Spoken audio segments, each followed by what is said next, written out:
नमस्कार साथियों, स्वागत है आप सभी का। मैं हूं अंकित अवस्थी। आप हैं मेरे साथ में एक ऐसा जियोपॉलिटिकल किस्सा जानने के लिए जिसे जानकर ना केवल आप इतिहास के झरोखे में इंडिया रूस और अमेरिका के झगड़े को देख पाएंगे, बल्कि विस्तार से आज आपको इतिहास बताने वाला हूं। क्योंकि जब मैंने शतरंज नाम दिया है तो शह और मात का वो खेल बताने वाला हूं कि कैसे अमेरिका और रूस, जब सोवियत रूस हुआ करता था तब से कोल्ड वॉर एरा से एक दूसरे के साथ इस अफगानिस्तान के लिए लड़ाई लड़ रहे हैं। ऐसा क्या है इस अफगानिस्तान में कि ये लोग लड़ाई लड़ते रहते हैं? कोल्ड वॉर के दौरान भी ये बैटलफील्ड क्यों बना हुआ था? आज सारी बातें डिटेल में जानेंगे। चैनल पर नए हैं तो चैनल को सब्सक्राइब कर लें, बाकी अपनी राय कमेंट बॉक्स में खुलकर रखें। गुजारिश बस यही रहेगी कि आप जितना संभव हो अपने साथियों के साथ इस सेशन को साझा करें। इतनी एनर्जी आपके साथ खर्च करते हैं, उसके रिवार्ड में ना तो कोई लाइक मिलता है, ना शेयर मिलता है, ना सब्सक्राइब मिलता है। मोटिवेशन अगर किल कर दोगे बॉस, तो फिर यार इतनी मेहनत करने का मन नहीं करेगा। मर्जी आपकी है। चलिए, अब जब मैं आपसे यह कह रहा हूं कि यह शहमात का खेल है और इस शहमात के खेल में रूस ने अमेरिका को पछाड़ा है, तो इसकी कहानी निश्चित ही आप जानना चाहें। अब ऐसे में आपको मैं कहानी बताने के लिए तो पूरा इतिहास निकाल के ला सकता हूं, उस समय से जब ब्रिटिशर्स ने भी इस पर कंट्रोल करने का प्रयास किया था। अच्छा, इंटरेस्टिंगली अगर आप मैप पर इसे याद करें तो पहचानेंगे कि भारत से अगर उत्तर पश्चिम की तरफ आप चलें तो भारत में उत्तर पश्चिम की तरफ पाकिस्तान, और पाकिस्तान से आगे लगकर बैठा है अफगानिस्तान। अफगानिस्तान के दक्षिण में बैठा है ईरान, और अफगानिस्तान के उत्तर में बैठे हुए हैं तमाम सेंट्रल एशियन कंट्रीज। ये जो तमाम सेंट्रल एशियन कंट्रीज हैं, ये कभी यूएसएसआर का हिस्सा हुआ करते थे। यूएसएसआर यानी सोवियत संघ, सोवियत रूस, जो कि 1991 तक एक ही देश था। 1991 में 15 देशों में टूटा, और उन्हीं 15 में से तो ये कजाकिस्तान, तुर्कमेनिस्तान, किर्गिस्तान, उज्बेकिस्तान, ये सारे देश बनकर के आए थे। आर्मेनिया, अजरबैजान, उधर की तरफ यूक्रेन, उस तरफ में स्लोवाकिया, ये सब बाल्टिक जो कंट्रीज हैं वो सारी की सारी उसी से बनकर के आई थी। तो ऐसे में लिथुआनिया, लातविया, एस्टोनिया, ये सब कंट्रीज उस समय पर बन के आई थी। कहने का मतलब यह है कि यूएसएसआर संयुक्त रूप से 1991 तक बहुत पावरफुल देश हुआ करता था। उसकी सीमाएं अफगानिस्तान से लगा करती थी। सोवियत रूस से ब्रिटिशर्स को पहले भी बड़ी दिक्कत रही है। जब भारत पर अंग्रेजों का शासन था उस समय भी अंग्रेज अफगानिस्तान पर कब्जा ही इसलिए किए थे ताकि भारत तक सोवियत रूस ना पहुंच जाए। वो अफगानिस्तान को कब्जाने के लिए अफगानिस्तान के कबीलों के साथ जाकर संघर्ष किए। 3 बार अंग्रेज और अफगान का युद्ध हुआ है। और भी अगर पुराने इतिहास में चलें तो आप जानेंगे कि भारत का मौर्य काल का जो समय था, चंद्रगुप्त मौर्य ने सिकंदर की सेना को हराकर अफगानिस्तान को अपने साम्राज्य में मिलाया था। और इसका प्रमाण भी मिलता है। यहां पर बौद्ध धर्म का खूब प्रचार प्रसार हुआ है। आज भी यहां के जो अवशेष हैं, बौद्ध धर्म के जो अवशेष हैं, वो बामियान में बुद्ध के आज भी मिलते हैं। यानी कि अफगानिस्तान में बुद्धिज्म का खूब प्रचार प्रसार हुआ था। मौर्य काल जो था उसमें अफगानिस्तान भारत के साथ हुआ करता था। सांस्कृतिक रूप से और धार्मिक रूप से भारत की यहां तक रीच हुआ करती थी। लेकिन समय बीतता गया, यहां पर आक्रांताओं का प्रभाव पड़ता गया। मध्यकाल का जो समय रहा उस समय अफगानिस्तान निरंतर रूप से अवनति की ओर प्राप्त हुआ। धीरे धीरे जब ब्रिटिशर्स भारत में आए तो इन ब्रिटिशर्स ने अफगानिस्तान को सेंट्रल एशिया से बचाने के लिए प्रयास किया, और इसके लिए 3 बार जंग लड़ी। 3 बार की जंग में फाइनली जो युद्ध हुआ, 3 बार की जंग में पहले कंट्रोल स्थापित हुआ, फिर हट गए, फिर कंट्रोल हुआ, फिर हट गए। 1919 में जाकर के स्थिति बनकर आई कि यहां पर एक लाइन खींच दी गई जिसे डूरंड लाइन कहा गया। और उस डूरंड लाइन के बाद तय हुआ कि अफगानिस्तान एक तरह से अलग रहेगा और बाकी बचा ब्रिटिश भारत अलग रहेगा, जिसमें पाकिस्तान और आज का भारत शामिल था। कुछ इस तरह से लाइन खींच दी गई जो आज भी एग्जिस्ट करती है अफगानिस्तान और पाकिस्तान के बीच में बॉर्डर बन करके। एक तरह से अफगानिस्तान को अपनी स्पष्ट सीमा 1919 में अंग्रेजों के प्रयास से बनी, ट्रीटी ऑफ रावलपिंडी के माध्यम से। ठीक है साहब। अब ये जो कहानी है, इस कहानी में आगे चलते हुए चूंकि हमें यूएसएसआर तक पहुंचना है, अमेरिका तक पहुंचना है, इसलिए मैंने मध्यकाल का जो इसका इतिहास है संघर्ष का वो हटा दिया। कभी आप चाहेंगे तो उस पर अलग से सेशन हो जाएगा। फिलहाल के लिए हम अफगानिस्तान में अंग्रेजों की गुलामी से आजादी के काल में एंट्री कर रहे हैं। अब ये वो दौर था जिस समय पर दुनिया में अमेरिका, यूएसएसआर और तमाम प्रकार के जो औद्योगिक क्रांति के देश थे, ये बहुत तेजी से उठकर आ रहे थे। इसी समय पर अफगानिस्तान में राजशाही की शुरुआत होती है। एक राजा बनकर आते हैं जो 54 साल तक यहां शासन करते हैं। ये शाह परिवार के थे और इनका नाम था राजा मोहम्मद जहीर शाह। ये 1973 तक यहां पर शासन किए। 54 ईयर, 1919 से लेकर 1974 तक यहां पर एक ही परिवार का लंबा शासन रहा। एक तरह से कहा जाए तो अफगानिस्तान के लिए बड़ा ही शांति का काल था। लेकिन साहब बीमार हो जाते हैं। राजा बीमार होते हैं, इलाज के लिए इटली जाना पड़ता है। इटली जब ये जाते हैं उस समय इनके एक सेनापति होते हैं जिनका नाम होता है दाऊद खान, और दाऊद खान नाम से ही बदनाम। ये दाऊद खान तख्ता पलट कर देते हैं और खुद को अफगानिस्तान का प्रधानमंत्री घोषित कर देते हैं। मतलब ये समझिए कि ये वो दौर था जैसे ही 1973 का ये तख्ता पलट होता है तब से लेकर अब तक अफगानिस्तान में शांति नहीं आई है। 1973 के अंदर दाऊद खान यहां के प्रधानमंत्री डिक्लेयर होते हैं। हेडलाइन बनती है कि प्रेसिडेंट मोहम्मद दाऊद ने अपनी नई सरकार बना ली है। दाऊद खान ने जनता से वादा किया कि अब वो नया संविधान लाएंगे, लेकिन जनता को वो बिल्कुल पसंद नहीं आया। हालांकि इन्होंने अपने द्वारा एक सिंगल पार्टी सिस्टम कायम करने का प्रयास किया, अपने दम पर सत्ता बनाने का प्रयास किया, लेकिन इनके खिलाफ 1978 में एक क्रांति जन्म ले लेती है और इस क्रांति का अगुवाई कर रहे थे नूर मोहम्मद तारिकी। अच्छा, थोड़ा सा टाइम मैच करते जाइए। नूर मोहम्मद तारिकी 1978। अब थोड़ा सा यही विराम लेते हैं, थोड़ा साइड में चलते हैं। अफगानिस्तान के दक्षिण में एक देश है जिसका नाम है ईरान। ईरान में अगर आपको याद हो तो रजा पहलवी की सरकार है। ये वही रजा पहलवी हैं जो अमेरिका और इजराइल की मदद से ईरान के आधुनिकीकरण में लगे हुए हैं। आपको ध्यान हो तो ईरान इजराइल के संघर्ष में मैंने रजा पहलवी की कहानी आप लोगों को सुनाई थी कि क्यों ईरान और इजराइल एक दूसरे के दुश्मन बने थे। हमने इसे अंकित अवस्थी ऑफिशियल पर अलग से भी डाला हुआ है, आप वहां पर भी सुन सकते हैं। लेकिन अगर आप टाइम फ्रेम में 1979 से पहले हैं, क्योंकि 1978 का कालखंड है ये, 79 से पहले, क्योंकि 79 में ईरान में धार्मिक क्रांति हो जाती है और उसके बाद में खुमैनी की सरकार आ जाती है। लेकिन 1978 तक जब यहां पर तारिकी क्रांति कर रहे थे मोहम्मद तारिकी, उस समय ईरान में भी अमेरिका के प्रभाव वाला एक व्यक्ति था रजा पहलवी जो आधुनिकीकरण की काम कर रहा था। बस ये जो तारिकी है ना, ये अफगान जनता के लिए एक समर्थन जुटाने का काम करता है और क्रांति में कामयाब हो जाता है, जिसके चलते दाऊद खान को सत्ता छोड़कर भागना पड़ता है। नूर मोहम्मद तारिकी सत्ता हाथ में लेते हैं, अफगानिस्तान के पहले राष्ट्रपति बनते हैं और तब ये यूएसएसआर के बेहद करीबी माने जाते हैं। अब एक बात ध्यान से देखिएगा, उत्तर में बैठा है अफगानिस्तान जो थोड़े और उत्तर में सोवियत रूस के सानिध्य में है। दक्षिण में, अफगानिस्तान के दक्षिण में बैठा है ईरान, जहां रजा पहलवी जो कि अमेरिका समर्थक हैं। लेकिन 79 में यहां पर तख्ता पलट होता है। कहां? ईरान में। ईरान में तख्ता पलट होता है आधुनिकीकरण के खिलाफ और इधर नूर मोहम्मद तारिकी अफगानिस्तानियों को नए आधुनिकीकरण के दौर में प्रवेश करा देते हैं।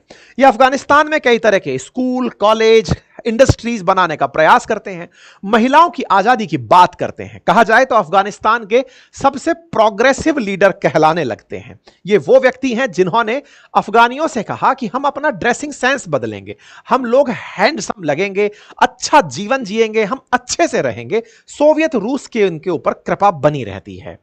ये सोवियत से इतने प्रभावित होते हैं कि साम्यवाद जो ये कहता है कि अमीर और गरीब नहीं होने चाहिए, उनके बीच का भेद खत्म हो जाना चाहिए, उसी को मानते हुए ये अमीरों से धन लेकर गरीबों में बांटना शुरू करते हैं, अमीरों से जमीनें छीन करके गरीबों में वितरित करना शुरू करते हैं और तारिकी आधुनिकीकरण की कोशिशों में महिलाओं की आजादी का प्रयास करते हैं। अब एक और इंटरेस्टिंग फिर से कायाकल्प होता है, ध्यान से देखिए। ईरान में अमेरिका फेल मार गया है 1979 में। अब उसमें एक बौखलाहट है कि यहां हम फेल मार गए और अफगानिस्तान में यूएसएसआर अपने तरीके से आदमी को लेकर चल रहा है। जिस ईरान में अमेरिका इस बात पर नाराज था कि धार्मिक कट्टरता नहीं होनी चाहिए, महिलाओं को आजादी मिलनी चाहिए, यही अमेरिका उत्तर में अफगानिस्तान में घुसता है और जो लोग तारिकी के आधुनिकीकरण, देखिए तारिकी का आधुनिकीकरण अमेरिका से तो मैच कर रहा था, लेकिन विचारधारा में चूंकि साम्यवादी था, बस अमेरिका को रास नहीं आया। अमेरिका ने इसके उलट अफगानिस्तान के अंदर कुछ ऐसे कबीले ढूंढे जो कबीले इसके आधुनिकीकरण के खिलाफ खड़े हो सकते थे या महिलाओं के खिलाफ खड़े हो सकते थे, महिलाओं के खुलेपन के खिलाफ हो सकते थे। अमेरिका ने उन्हें फंड करना शुरू कर दिया। एक तरीके से कहिए तो जो तारिकी काम करना चाह रहे थे, उस काम को अफगानिस्तान के अंदर ही एक प्रकार का विरोध दिखाना शुरू कर दिया। अफगानी मुसलमान भड़कने लगे। तारिकी के प्रयासों को अब अफगानिस्तान के लोगों ने आधुनिकीकरण के नाम पर धर्म के खिलाफ खिलाफ मान लिया। और इस काम को करने में और कोई नहीं, CIA यानी कि अमेरिका की गुप्तचर एजेंसी काम कर रही थी। और उसने तारिकी के विदेश मंत्री हफीजुद्दीन अमीन को अपने साथ मिला लिया था। अमीन की मदद से अमेरिका नूर मोहम्मद तारिकी की सरकार को मुस्लिम विरोधी साबित कर रही थी।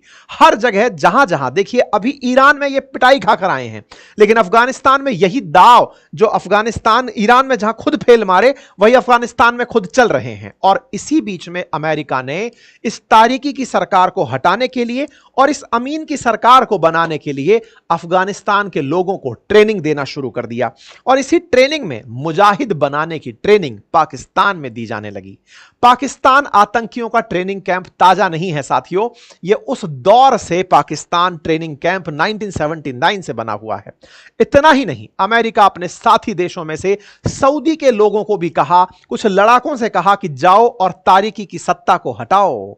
और इसी दौर में ओसामा बिन लादेन अफगानिस्तान पहुंचने की बात निकल कर आती है। अर्थात ओसामा बिन लादेन जो ओरिजिनली था सऊदी से, लेकिन वो अफगानिस्तान कैसे पहुंचा, तो कहा जाता है कि यह सारा किया धरा CIA का था, जो कि तारिकी की सत्ता को उखाड़ फेंकना चाहते थे।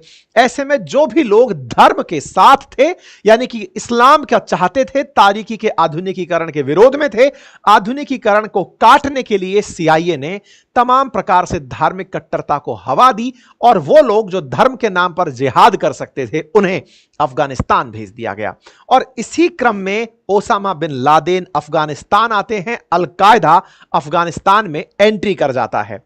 अफगानिस्तान में कई और कबीले थे जो गुटों में रहा करते थे, और उन्हीं गुटों के अंदर छात्र, जिन्हें आप तालिब कहते हैं, वो सोवियत संघ के खिलाफ होने शुरू हो चुके थे। बहुत से छात्र संगठन ऐसे थे जो अमेरिका के इस भड़काए आंदोलन में एक तरह से सोवियत रूस के खिलाफ होते चले जा रहे थे। इस पूरे काम से यह तय हो चुका था कि नूर मोहम्मद तारिकी लंबे समय तक नहीं रह पाएंगे। नूर मोहम्मद तारिकी छात्रों के खिलाफ हो जाने के कारण बड़े असहज हो रहे थे। इसे ऐसे समझिए, जैसे आज के बांग्लादेश में शेख हसीना को इसलिए भागना पड़ा क्योंकि आवाम तो मुस्लिम ही थी, शेख हसीना भी मुस्लिम थी, लेकिन आवाम में जो छात्र थे वो चच्चा के कहने पर भड़क गए थे। चच्चा ने यह समझाने का प्रयास किया कि देखो, शेख हसीना आप लोगों को बिगाड़ रही है, आप लोगों को बेच रही है, शेख हसीना भारत के साथ है। तमाम प्रकार से जो बरगलाने का काम किया अमेरिका के कहने पर, वैसा ही काम उस समय अफगानिस्तान में हुआ। उस समय के जो ये अमीन नाम का जो व्यक्ति था, हफीजुद्दीन अमीन, इसे तारिकी के खिलाफ खड़ा किया गया। छात्रों को इसके साथ क्रांति में लगा दिया। यही छात्र तालिब थे, यही तालिबान था। आप इसे ध्यान से याद रखिएगा। अब इसी बीच में नूर मोहम्मद तारिकी, जैसे भारत से शेख हसीना, बांग्लादेश से शेख हसीना यहां आई हैं, ऐसे ही नूर मोहम्मद तारिकी यहां से फ्लाइट लेते हैं और सोवियत रूस चले जाते हैं किसी काम से। जब वो सोवियत संघ जाते हैं, इस बीच में पूरी तरह से यहां पर खेला बदल दिया जाता है। यह अमीन CIA के साथ मिलकर के तख्ता पलट की तैयारी कर चुका होता है। तारिकी जैसे ही लौट कर आते हैं, अब यहां पर बड़ी इंटरेस्टिंग बात है, तारिकी इधर से गए हैं सोवियत रूस। सोवियत रूस उन्हें कहता है कि आपका जो विदेश मंत्री है वो बिक चुका है, CIA ने उसे पलटा दिया है, आपके खिलाफ आंदोलन कोई और नहीं, अमेरिका की गुप्तचर एजेंसी कर रही है। इस बात को जब पता चलता है तारिकी को, तो तारिकी को कहा जाता है कि जाइए और जाते ही हफीजुद्दीन अमीन को हटाइए। तारिकी ये बात सोच करके सोवियत रूस से अफगानिस्तान लौटते हैं तो सपरिवार उन्हें वहीं मार दिया जाता है। परिवार पूरी तरह खत्म हो जाता है। इस बात से ये पूरा परिवार जब इनका खत्म होता है और खत्म होते ही अमीन अपनी सत्ता काबिज करने लगते हैं, इस बात से सोवियत संघ नाराज हो जाता है और गुस्साया हुआ सोवियत संघ 1989 में अपनी थल सेना के सहित वायुसेना को साथ लेते हुए अफगानिस्तान में हमला बोल देता है। और इस हमले में उद्देश्य होता है कि इस अमीन की सत्ता को हटाना है। और अमीन की सत्ता को हटाने के लिए सोवियत रूस 1989 में अफगानिस्तान में बलपूर्वक प्रवेश कर जाता है कि तुमने मेरा बिठाया आदमी कैसे हटाया। और सोवियत रूस का इस तरह से एंट्री करना लोगों को रास नहीं आया। कारण समझते हैं। देखिए, तारिकी आधुनिकीकरण कर रहे थे, लेकिन यह आधुनिकीकरण इस्लाम को मानने वालों को पसंद नहीं आ रहा था। पसंद नहीं आ रहा था, उनमें से तालिबानी लड़ाके भी थे, तो अलकायदा भी था। तो ऐसे बहुत से गुट थे जो इस्लाम के नाम पर तारीकी को हटाना चाहते थे। तारीकी तो मार दिए गए, लेकिन अब वो गुस्सा जो इतने सारे लोगों ने ट्रेनिंग में ले लिया है, ओसामा से सीख लिया है, उसका करते क्या?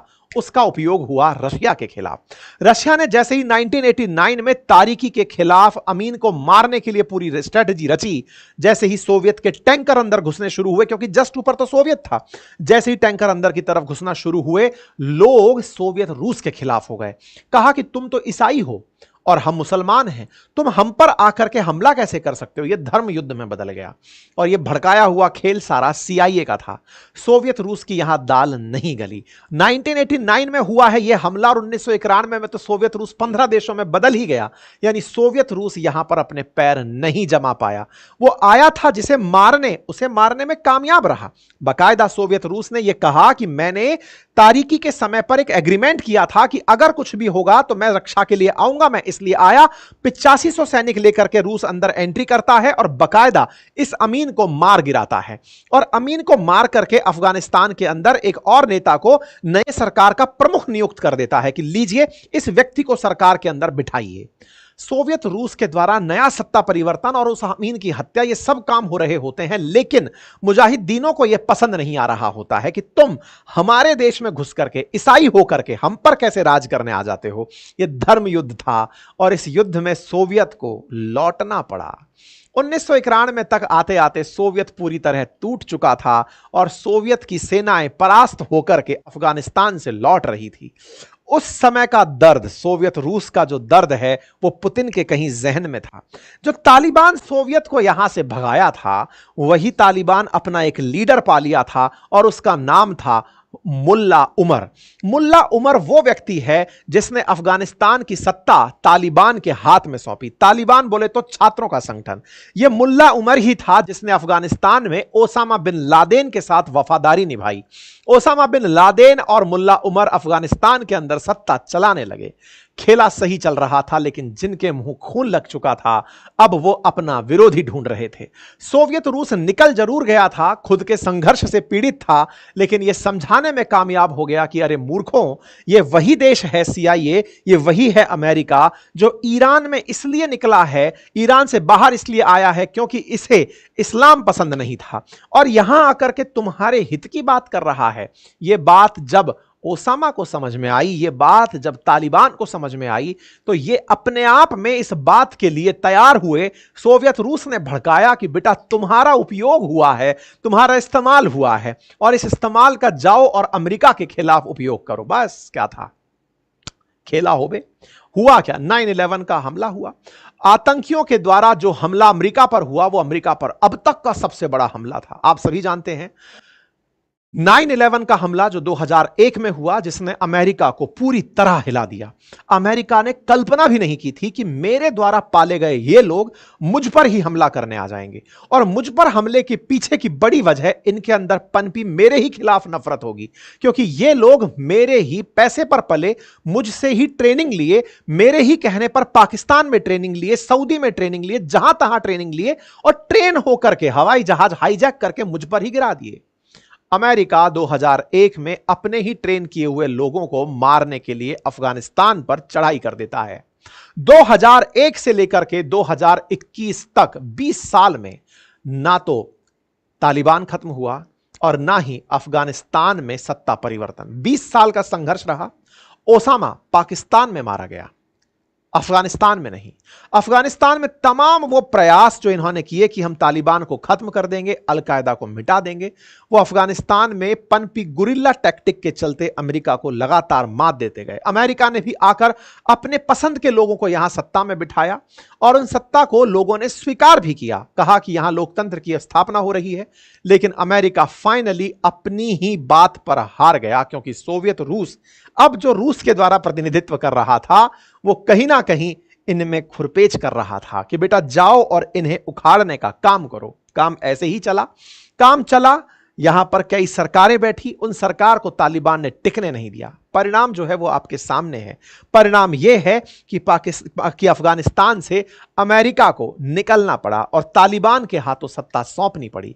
तालिबान के द्वारा सत्ता अधिग्रहण का ये जो समय है ये 2021 का है। तब से लेकर अब तक तालिबान के द्वारा अफगानिस्तान पर शासन किया जा रहा है, लेकिन अमेरिका के डर के चलते इस सत्ता को कोई स्वीकार नहीं कर रहा है, क्योंकि अमेरिका की हार थी, क्योंकि अमेरिका ने तालिबान के सामने अपने आप को खड़ा नहीं पाया। बस यहीं से तालिबान के अंदर का जो तालिब है वो निकल कर आता है और रूस उसे फिर से आश्रय देकर कहता है कि सुनो, बहुत बढ़िया किए, अब तुम्हें हम देश के रूप में मान्यता दे रहे हैं। विचार करिएगा, ये वही तालिबान है जिसने सोवियत रूस को निकाला था, ये वही तालिबान है जिसने अमेरिका को निकाला था, और आज ये वही तालिबान है जिसे सोवियत रूस का प्रतिनिधि रूस कहता है कि सुनो, बहुत बढ़िया, हम तुम्हें देश की मान्यता देते हैं।